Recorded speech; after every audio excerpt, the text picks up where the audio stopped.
When do you think USC's running back room, roster of running backs, when are they going to be appreciated again nationally?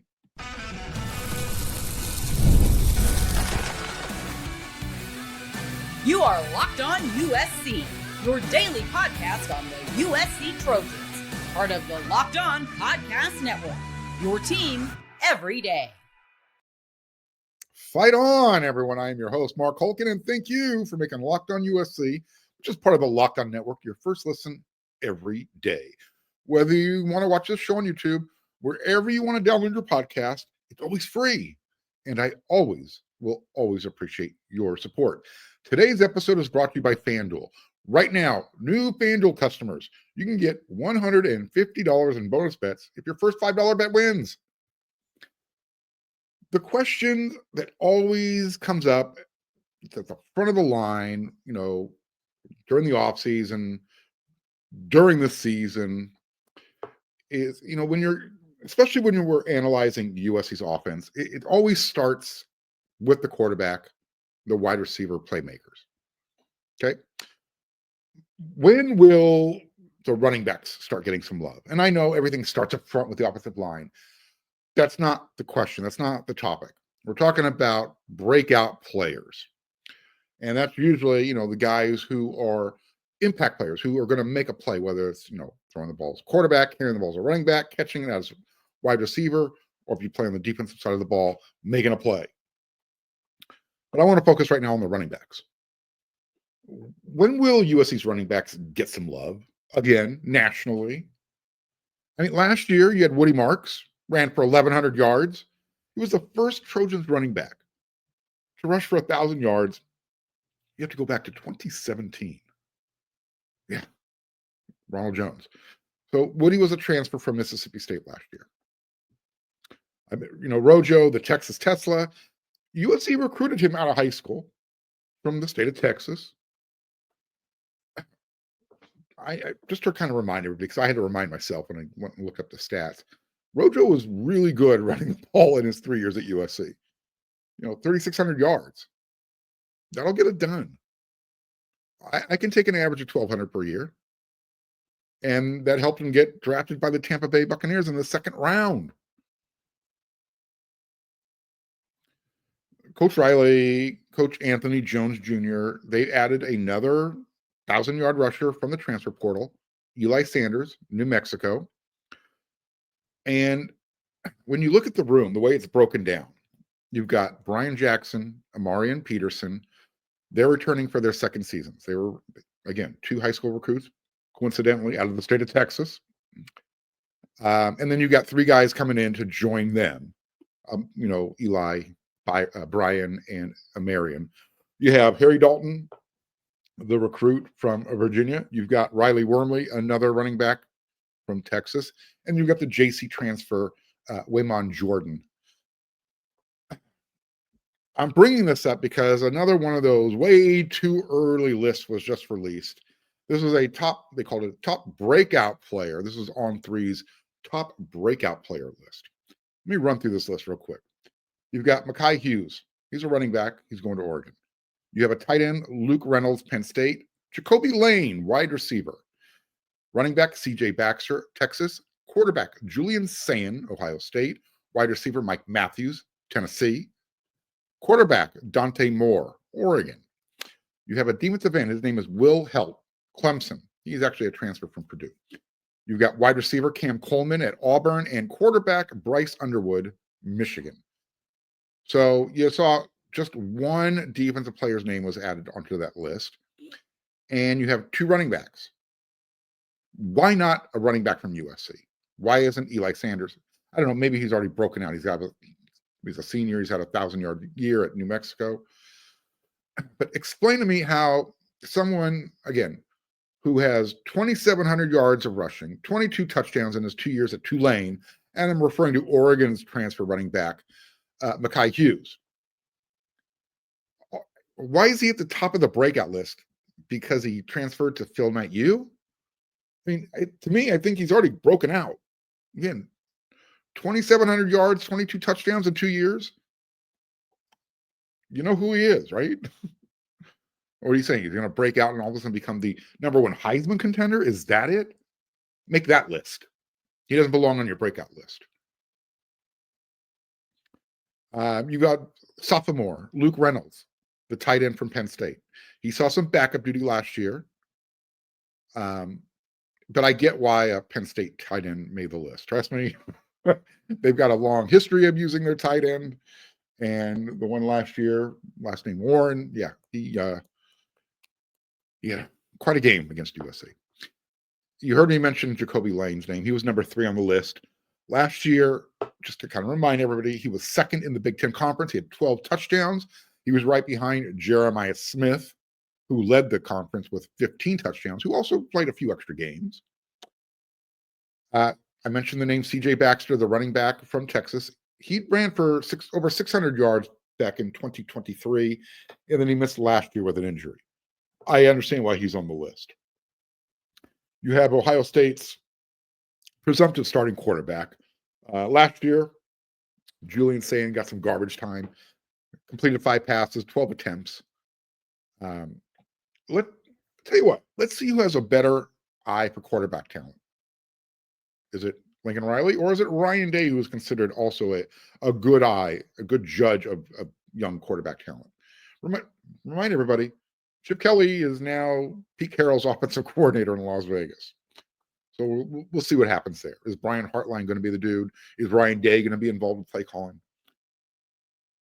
You have the sophomore wide receiver from Tennessee, Mike Matthews, last year, 7 catches, 90 yards, 2 touchdowns.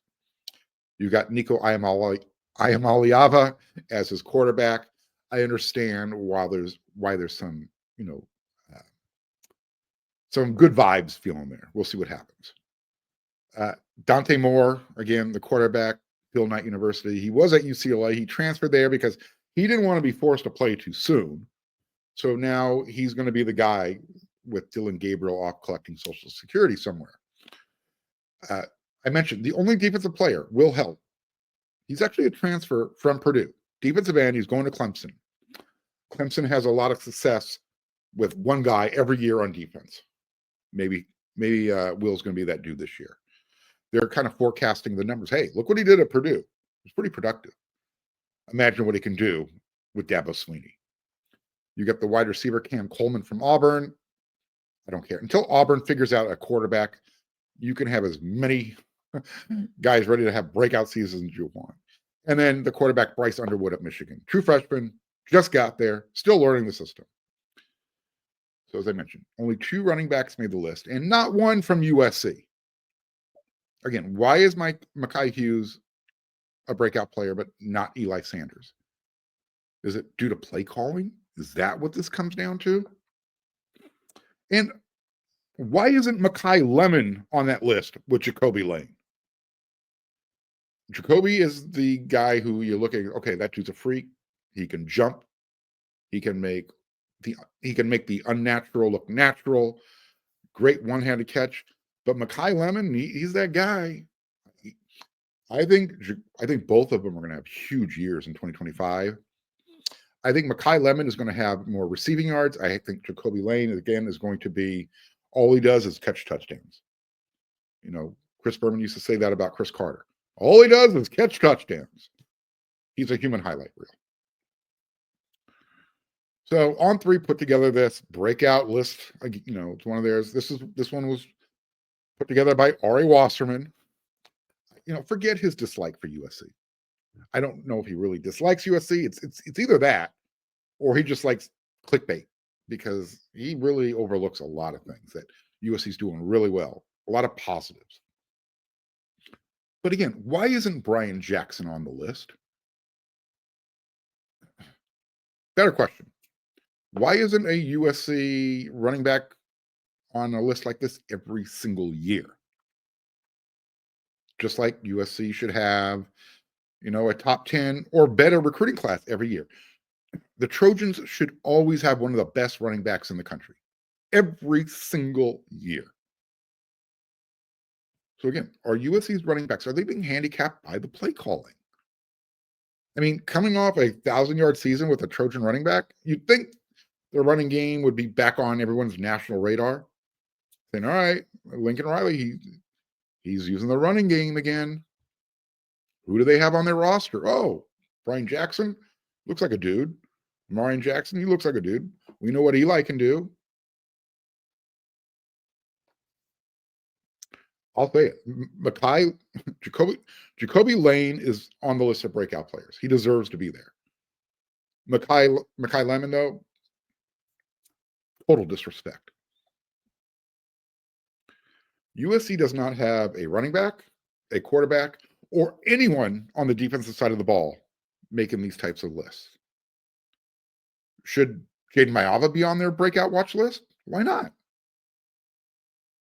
You got Lincoln Riley, head coach, offensive play caller, quarterback whisperer. He's surrounded by talent at the skill position. On defense, how come Desmond Stevens isn't given some consideration? Anthony Lucas, really? He can't make a breakout list? Cameron Fountain, Braylon Shelby? What am I missing here, folks? I get the feeling sometimes that USC has to prove it more than other programs. And I get it. 8-5, 7-6. Maybe they are. It's like, hey, you know what? Prove it, do it, show it, stop talking about it. Understandable. I get it.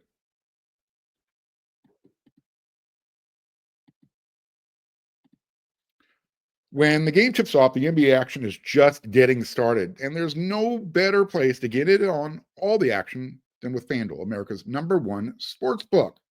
With FanDuel, you can place live bets throughout the game.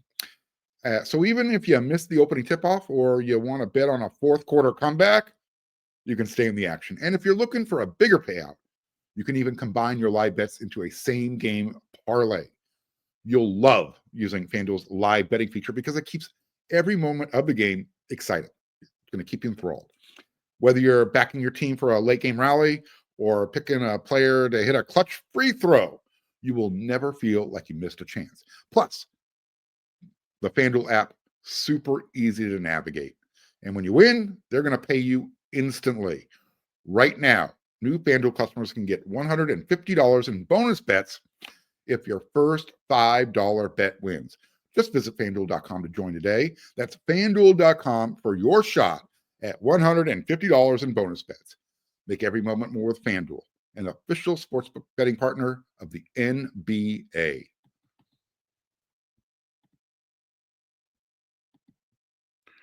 We're going to talk a little recruiting this segment. USC added another commit. Yep, they got another one to their second ranked in the country 2026 recruiting class. And he's from Southern California. When I say that he is in USC's backyard, not hyperbole, Fremont High School is literally down the street, around the corner. If you're familiar with South LA, you know exactly where Fremont High School is. I think it's like at the corner of San Pedro and 77th Street, something like that. Right around the corner from USC. He's an edge guy. He's a really good athlete, multi-sport star.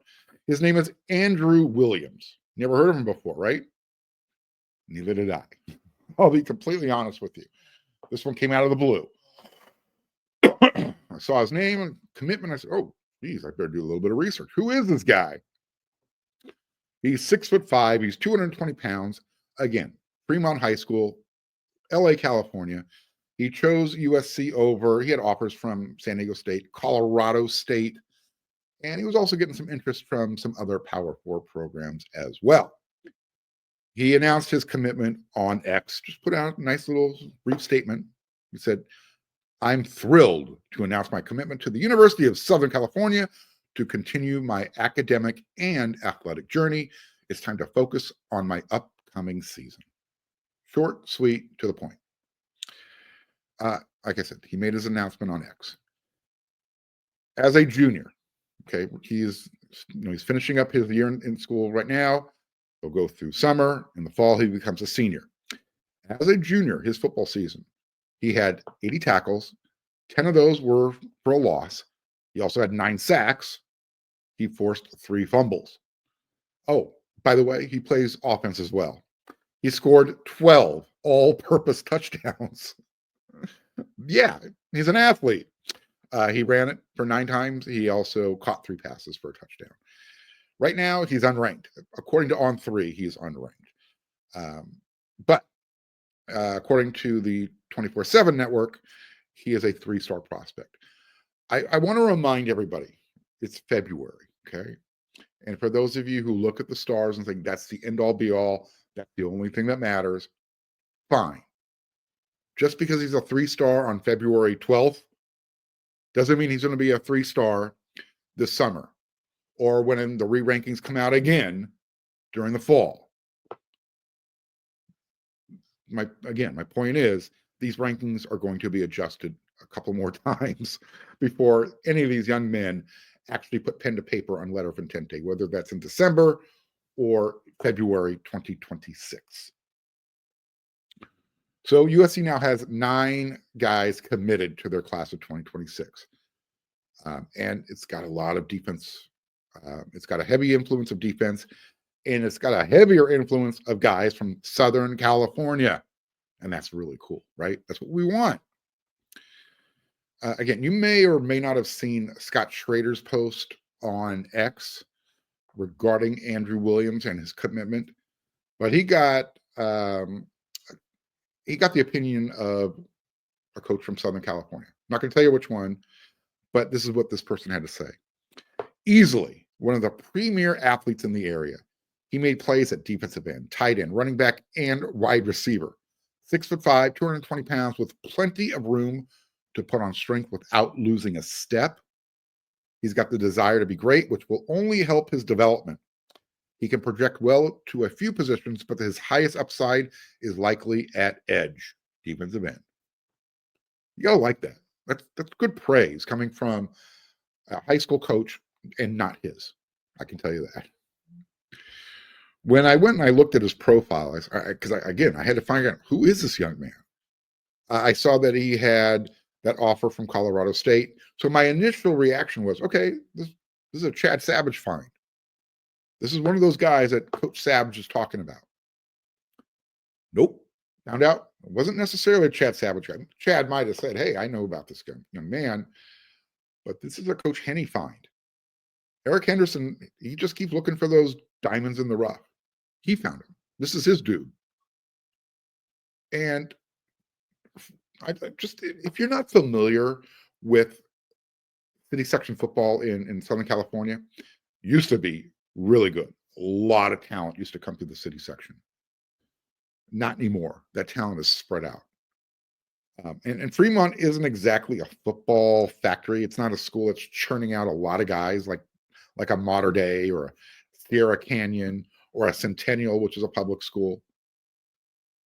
But Fremont's one of those public schools, doesn't have all the frills, but that's where you're going to find a lot of guys who are hungry, who are willing to do whatever is necessary. And Fremont used to be a school that put out a lot of talent. If you're old enough, you might remember the name Ricky Bell, running back, USC. Yeah, he went there. Follow baseball. Remember Eric Davis, Cincinnati Red, Fremont. You see a lot of talent. My everydayers heard me say this the other day, that unofficial visits and official visits were starting to get set up. Well, here's an official visit that's coming to USC soon. This summer. Anyways, his name's Cam Reddish.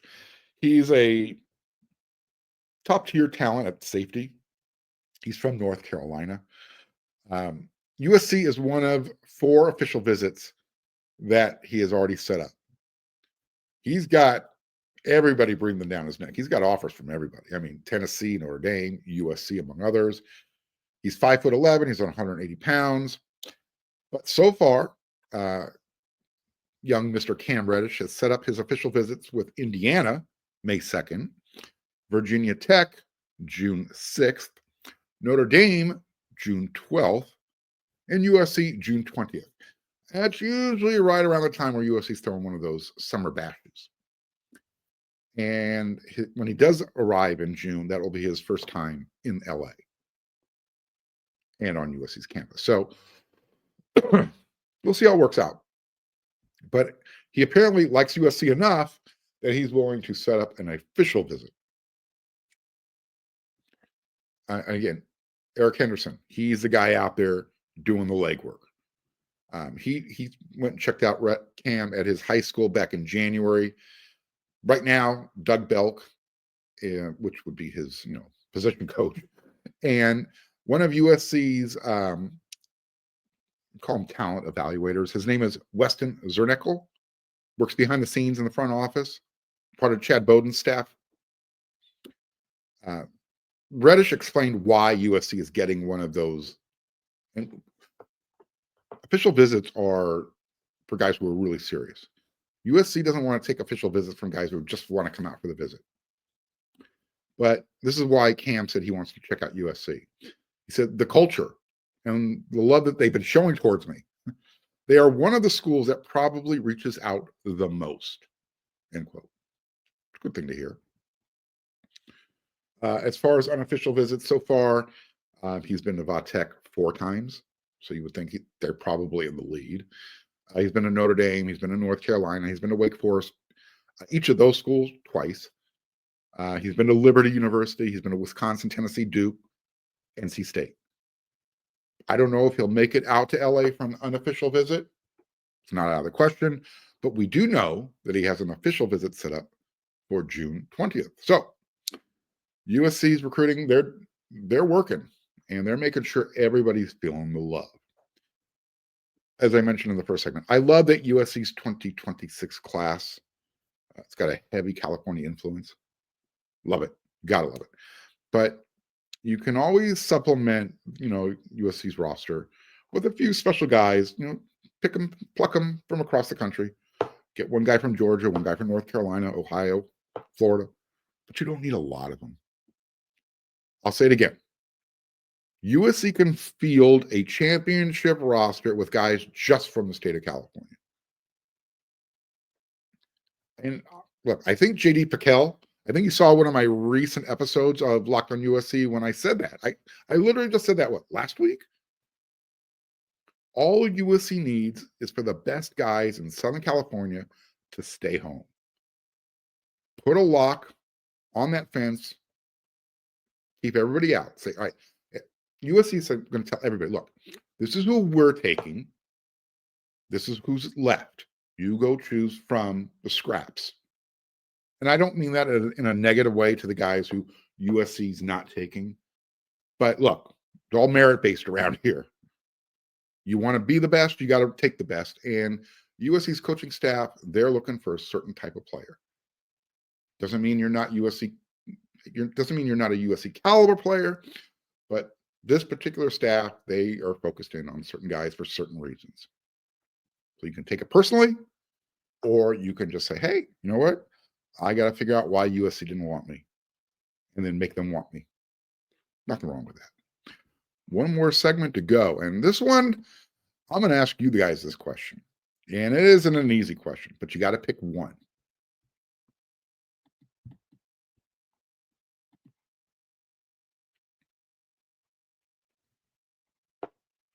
So, when I'm not doing Locked on USC, I'm hanging out over there at weareusc.com. That's where I do my writing. And that's where you should be when you're not watching Locked on USC, hanging out over there on weareusc.com. So right now, it's the off season.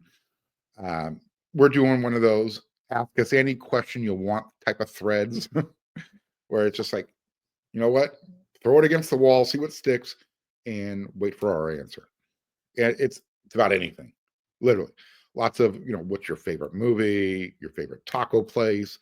Does ketchup belong on a hot dog? The answer to that one is unequivocally no, never. Not in my presence. If you put ketchup on a hot dog, you're not getting a holiday card from me. Just understand that.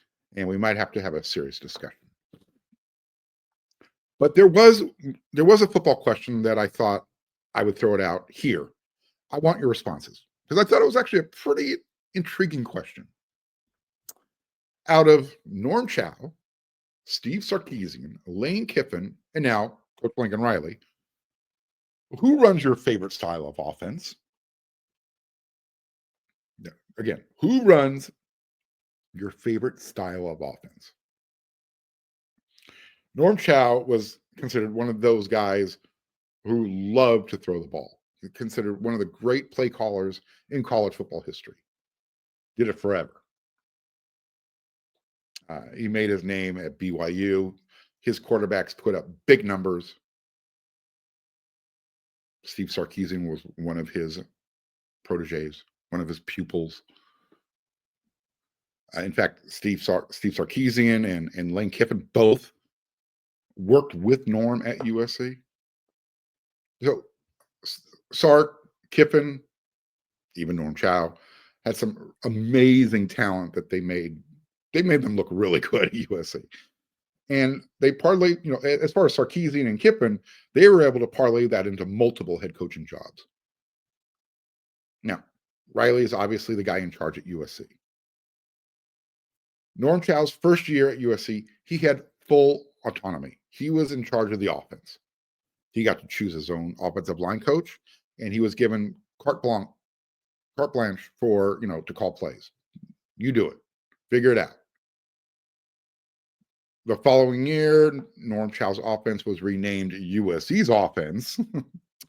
And Pete got a little bit more involved. He replaced Keith Upressa, Norm's personal pick for offensive line coach. And he was replaced with Tim, God just wants 4 yards, Davis. The passing game got balanced out with the running game. And eventually, Norm got a job in the NFL with the Tennessee Titans. Here's one answer that I really like. Quote, with the right quarterback, it's hands down Lincoln Riley for me. But he's got to pass less going forward. End quote. How do you interpret that response? In my Tuesday Thought article over there on wearesc.com, this is what I wrote. And I wrote this, again, before that answer popped up in the thread. I wrote, I want to see better offensive play calling. The article, my thought on Tuesday was wants versus needs. So it was kind of a play on words. I want to see better offensive play calling. I've been very outspoken, and I need someone who wants to use the run game more and who manages the clock better. I believe that USC's offensive coordinator / play caller needs to be someone who can adjust his scheme to match the personnel available. Look, everyone wants a Caleb Williams, a Baker Mayfield, a Kyler Murray, or a Jalen Hurts type of talent playing quarterback. And I ended that thought with, so does Coach Riley need a Heisman level quarterback for the offense he wants to work? So for those of you who think, I pick on Coach Riley, no. That answer that I read you, let me repeat it again. With the right quarterback, it's hands down Lincoln Riley for me, but he's got to pass less going forward. Right. That answer came from somebody who is considered well-respected. He's a national pundit, especially when it comes to identifying talent. So, gun to head. Whose offense do you like more? I love what Coach Sark is doing down in Austin. All right, he's got a nice balance between the run and the pass. Lane Kiffin, I like the offense he runs, but he gets too cute at times. Sometimes he's just too uber aggressive. I like aggressive styles, but sometimes you got to know when to be aggressive. And I think Lane lets his ego, sometimes he gets out over his skis too much. They should have been a playoff team this year. Whether I'm not laying this at the feet of Jackson Dart, but there were times where you're thinking, you know what? Adjust your play calling. You might be in the playoffs this year. And then, as far as Norm Chow, when he was forced to adapt and, use the running game as much as he likes using the passing game, it was a really good USC offense, right? But a lot of you are saying, well, you know what, Mark? When Sark was the offensive coordinator, when Kiffin was the offensive coordinator, And Norm Chow at the tail end, you had guys like Matt Reinert and Reggie Bush and Lendale White and Dwayne Jarrett. And the list goes on and on and on. And a good, solid offensive line. But it's not about play calling. It's about offensive styles. And I know things have changed. It's become much more of a passing league, passing game. But which I think everyone would agree. If you can combine Lincoln Riley's play calling genius, and I used finger quotes, with the approach that Pete Carroll and Norm Chow put together, oh my God. You know that Lincoln would like to run the ball. He had a 1,000-yard rusher last year. I'd like to see a 1,500-yard rusher this year. I'm upping the ante. Give me 1,500. Give me a 1,500-yard rusher. Obviously, you got to stay healthy. Give me, in fact, I want at least 2,200 yards running the ball out of the backfield by the end of the year. That's what I need. That's what I want. All right. I will be back with another episode of Locked on USC tomorrow. I'm going to look forward to your responses to that question. And any other questions you might have, shoot, hit me. You know where to find me. So until that next episode, everyone, you know what to do.